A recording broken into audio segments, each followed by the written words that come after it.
Hello and welcome to Rebels Radio latest interview. I'm joined by Slough Joint Manager Jon Underwood. How are you, John? I'm good, thanks. Good. A successful weekend led to an FA Cup draw on Monday and you drew Basingstoke out of the hat. How do you feel about that? Yeah, obviously a tough game. You always hope for a lower ranked team, giving you the best chance of progressing. Obviously we're looking for a run this year. But Basingstoke, in many ways, is a really exciting game. It's a local game particularly for me and Bakes up the road. Conference South side, nice pitch, and they had a great season last season. They got in the playoffs. It's a bit of a mystery, really, as to why they are where they are this season. They've got virtually the same side, and they're without a win in the league, and they're at the bottom of the league. So.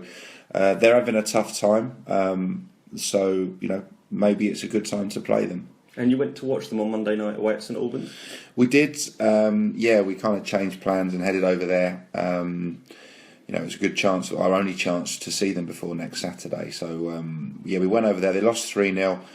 It just looked like a typical side that's just nothing's going for them at the moment. They probably had an equal share, if not more, of the possession and the territory. They just probably in the final ball probably let them down a little bit, and St Albans were clinical and took their chances, so they'll come away wondering how they lost that 3-0. But so we'll have to see. They've got Wealdstone tomorrow. We're getting them watched again tomorrow, so we're doing our homework, and they have some quality players. People like James Harper, who was in Reading's first team not long ago, and like I said, it was virtually the team that got in the playoffs last year. It's all about confidence and momentum, and we have to hope they don't find that before next Saturday. Yeah, indeed. And so what did you do for the rest of the week? Did you train on Tuesday, give the boys the night off? We didn't train Tuesday, actually. We'd always planned to try and get a couple of lads a game who needed it. Obviously conscious that we would obviously train Thursday, go to Bedworth Saturday, and then Redditch Tuesday, and then the FA Cup. So you sometimes need to take a breather when you get the opportunity to, and we felt that was the right thing to do. So no, we didn't train Tuesday. We've got Gurkhan out. We've got a couple of lads that we need to just get out and get some football at the minute. So Gurkhan played for Ascot on Tuesday. They won. He scored and did very well. Got 90 minutes. He'll be with them again tomorrow. We'd also hoped to get Callum Webb out to play in that game as well. Unfortunately, we couldn't get him registered in time, so he didn't play. But he did train last night with Farnborough. He signed Ryman forms for them, and he's in their squad tomorrow. So, just recognising that those lads haven't had a lot of football, and they just need to go and play some games at the minute. And we'll just kind of reduce the squad slightly and go with a slightly smaller squad over the next week or two. And in terms of player movement, there's been some discussion this week, obviously, players who potentially were coming in, not coming in. What happened there? Well, we signed Dan Hicks, which we're really pleased with. He trained with us last night, signed his forms. He's going to be a big asset, a different centre-half to the ones we've got. Very aggressive, strong lad. Local lad, he's delighted to be coming to Slough, coming back to Slough. Obviously, he started at the club, so he just, he's 24. He just fits into that category of a hungry local player. So we're really pleased to give him an opportunity, and he trained well last night. Jay Dillon obviously was talked about. This time 2 weeks ago, we were expecting him to be in the squad against Cirencester. And we found out Friday lunchtime that we couldn't register him for 2 weeks. So these things happen in football. Obviously, this week we could sign him, but things change in football. And sometimes your opinions on your squad and what you need and what you don't need can change from almost a week-to-week basis. And it's unfortunate for Jay. We've just taken the call. It's probably not the right one for us at this moment in time. So nothing against the lad. It's just we have to make decisions, and we just decided that wasn't the right one to do now. We are actively looking. We review where we are, myself and Bakes, regularly. We want to be as strong as we can be, and we're constantly looking at options. And I think in the coming weeks that we hopefully we'll get another one in. We're not desperate at the moment. We're quite pleased with where we are. We've had a good win in the league and a good win in the cup. We'll see what these next 2 games bring. But we're expecting to get another couple of positive results. So, we're not desperately looking. We've got... so the one area that, if you look at the balance of the squad, what we don't have is an attacking kind of left-sided midfield player. Obviously, we let Chris Henry go just before the start of the season. There's been a lot of debate on that one as to whether that's something we're lacking. And what I would say on that is, I don't think in this league we've come across a side that play with 2 centre forwards and 2 out-and-out attacking wingers. That's the way we always liked to play in the past. It's the way we got promoted. But if you look at the Southern Prem, teams either play 3 in midfield and 3 up front, or a 4-5-1, 4-3-3 formation, or if they play 2 up front, one of their wide players tucks in. And if you don't match that, sometimes you get overrun in midfield. And we had a really poor defensive record last year, and it wasn't just down to the defenders. It was a lot of it down to our shape and the protection we gave the defenders. So something we're conscious of. I think we've looked a lot more solid this year. The last 2 Saturdays we've kept clean sheets. And while people might want to see 2 flying attacking wingers, I can assure you that there's no one in the league doing that with 2 forwards. We don't want to sacrifice 2 up front. We have Warren, who's a very attacking wide player.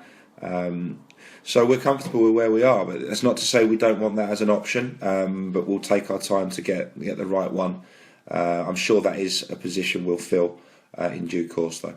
Are there going to be any more cuts from the squad or anything over the next few weeks? You said you talked about squad size. You're happy roughly with where it's at the moment? Yeah, I mean, we don't want to get rid of anybody. The 2 lads I mentioned who've gone out to get games, needed games. Gurkhan missed a big chunk of pre-season. So he needs to go and have a little run of games somewhere now, which hopefully he can do that with Ascot. Callum, slightly different one. I mean, Callum came in and did well in pre-season. I think he's just struggling to adjust a little bit from kind of under 19 and development football at a pro club to the Southern Premier. It's a completely different type of football, and at the moment I think he's just not quite adapted to it. And we've talked to him about that, and we want to go and get him some games. There's no point in him sitting on the bench at the moment. We've had a full bench, 5 on the bench recently. You don't always need that. I think it's more important that these lads go and play some football. So we're not looking to cut anyone. I think it's just, we'll review those situations as we go. And obviously we'll monitor where we are with injuries, and it's a constant kind of juggling act. But we put this squad together, and we don't just want to constantly chop and change. We want to find some continuity. So, and we're certainly looking to get that in the starting lineup tomorrow. It won't be a huge change from last Saturday. We'll tweak it a little, but it won't be hugely changing. So that's important. We keep banging on about needing continuity. So if we just kept chopping and changing the squad, we'd be be a bit stupid to do that, to be honest. Talking of injuries, what's the latest update? Obviously, there's a few players there or thereabouts. What's your latest update? Yeah, Eddie obviously did his hamstring last week. He's going to be out for about 3 weeks, I think, unfortunately. He's been in for treatment again last night. But he's going to be a few weeks away. Searsy, not far off. I think he'll train next week. We're hoping he'll be in the squad for Basingstoke. Jake Parsons is a real positive. He's trained the last couple of Thursdays. He was on the bench Saturday, but we decided not to bring him on. The game was very tight. We decided not to change that. But he's raring to go. He realises he's got to be a bit patient. The lads are doing well, but we want to start to introduce him back into the side. He's a very important player. I think in pre-season, in pre-season he was our most creative player, and he'll give us an extra dimension when he comes back in the side. And looking ahead now, in terms of, have you got 2 keepers to choose from for Saturday? We thought we did until yesterday. Luke's just started a new job this week, and he had it sprung on him that he's got to be on a training course with his job tomorrow.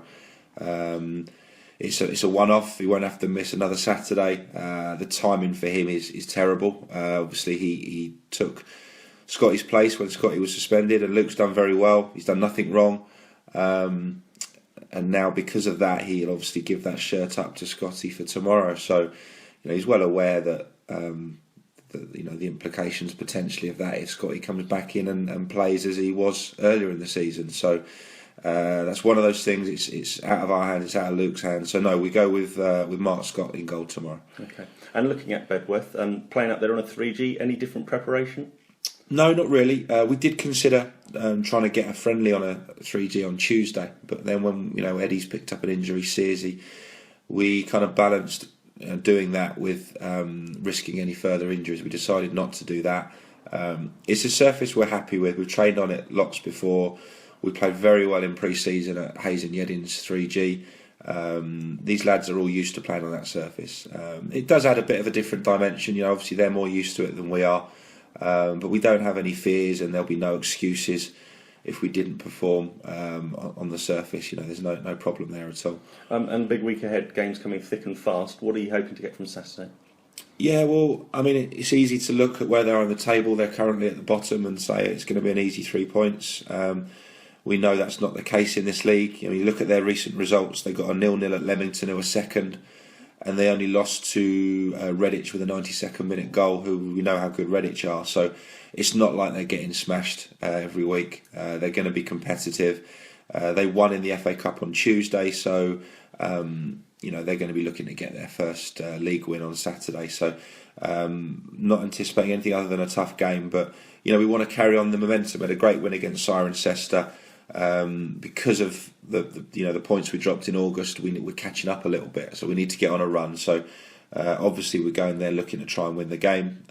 We then get Redditch at our place on Tuesday, who we owe one from last year. They gave us a couple of spankings last year, so we'll hopefully turn that around. It's a big 2 games for us. We want to get more points on the board, and if we can do that, then we go into the FA Cup game on a high, which, as I said about Basingstoke, they're at the moment struggling a little bit for confidence and momentum, and if we can have that, that puts us in a good place. Excellent. Well, thank you very much for your time as ever. Good luck tomorrow, and we'll catch up soon. Okay, cheers, John. Cheers.